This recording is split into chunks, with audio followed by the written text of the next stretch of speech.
Desidido na po ang ating pamahalaan na talagang itaas na rin ang level ng hindi lang pagkundina kung hindi ng mga diskarte kung ano ang dapat gawin para matigil po ang patuloy na harassment ng mga Coast Guard ng China at mga barko mula sa China.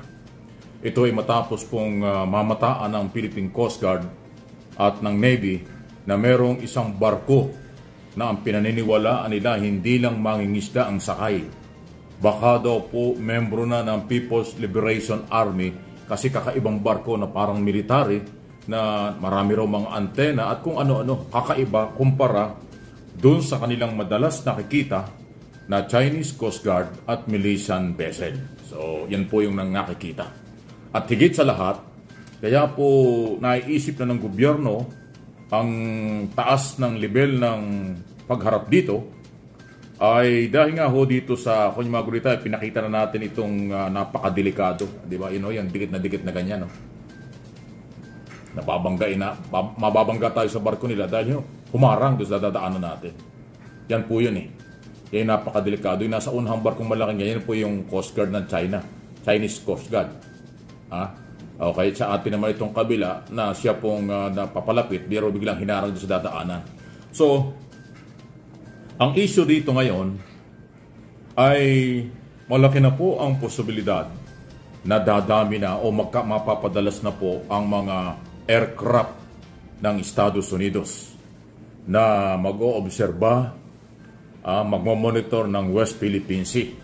Lalo na ngayon na mas tumitindi ang pagiging agresibo ng mga Chinese Coast Guard at mga barko ng China dyan po sa may Ayungin, kung saan dun po laging dumadaan at nagpupunta ang mga barko ng Coast Guard at nagsusupply ng mga pagkain sa mga mangingisdang Pilipino at saka po dun sa ating mga sundalo sa BRP Sierra Madre.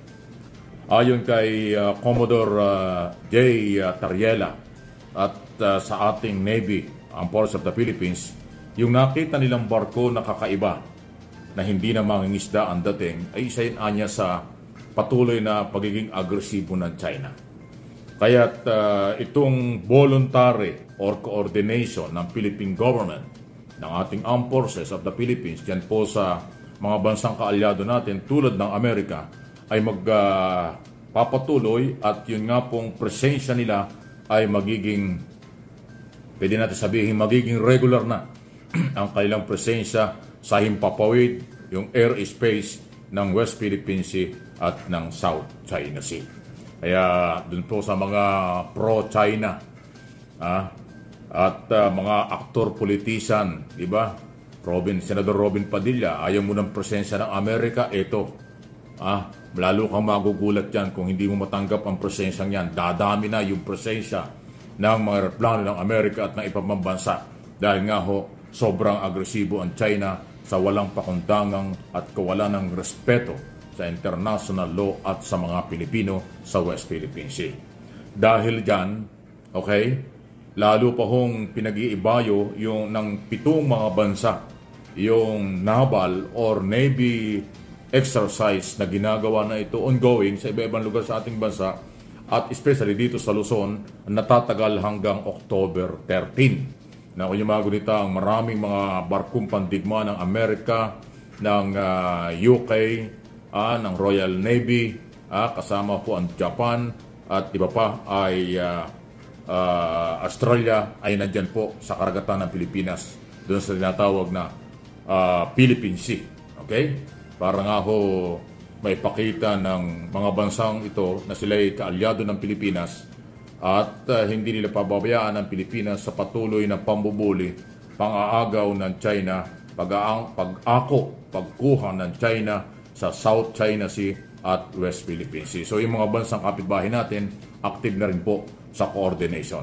So katulad ng sinabi ko, pwedeng lalong iinit ito sa mga Pilipinong pro-China o pabor sa China o ayaw ng presensya ng Amerika at ng iba pang bansa. Hindi na po mawawala yan.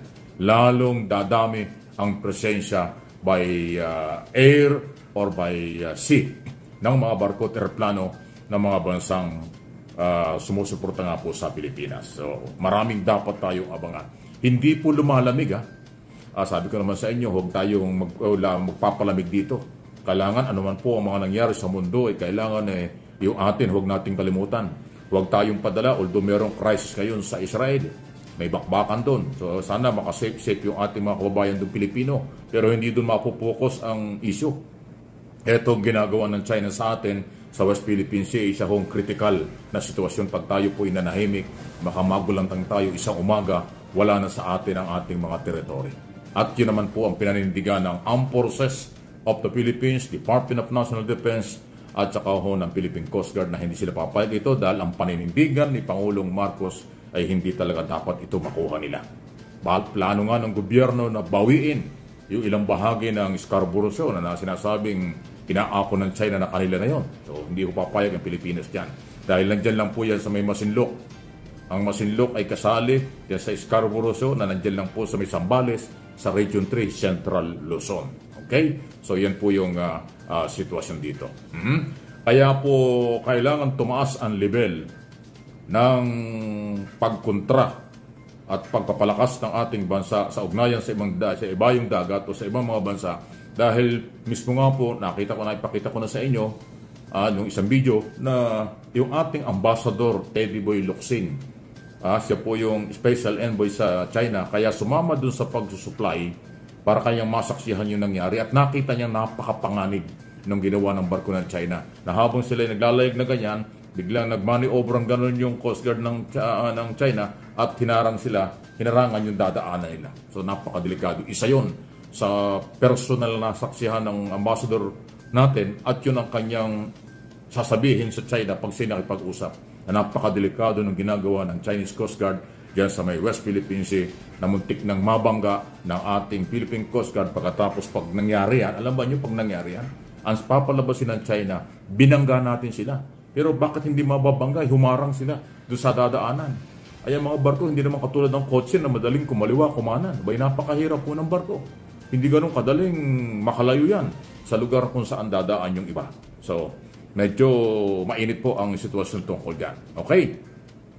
Sunod na balita po, eto na. Ang sinasabi, ito nga pong EDCA site, sigurado na po na karamihan na dyan ilalagay sa Northern Luzon at Central Luzon. Yung 9 na site ng Enhanced Defense Cooperation Agreement na ginagawa ng Armed Forces of the Philippines at ng mga sundalo ng Amerika sa balikatan na exercise ay madadagdagan pa at madadami pa ito, madodoble ito pagpasok ng susunod na taon. At dyan ho sa may parte ng Batanes, parte ng Cagayan, Isabela, Zambales, at iba pang mga lugar sa Central at Northern Luzon nakapokus na ilagay. Kasi yun nga po ay kailangang palakasin. So, yan po yung mga development dyan. Huwag po kayong magpapalamig sa isyong ito. Suportahan natin ang ating pamalaan sa kanilang mga galaw para ho ipagtanggol ang ating teritoryo. At tayo naman mga Pilipino, huwag tayong mabahala doon sa mga nagpapalabas ng maling impormasyon na pumapabor sa China na kung ano-ano sinasabi, hindi ho totoo yan. Ang paniwalaan natin ay yung ating karapatan dahil exclusive economic zone ng Pilipinas ang lugar na yan. Hindi ako magsasawa.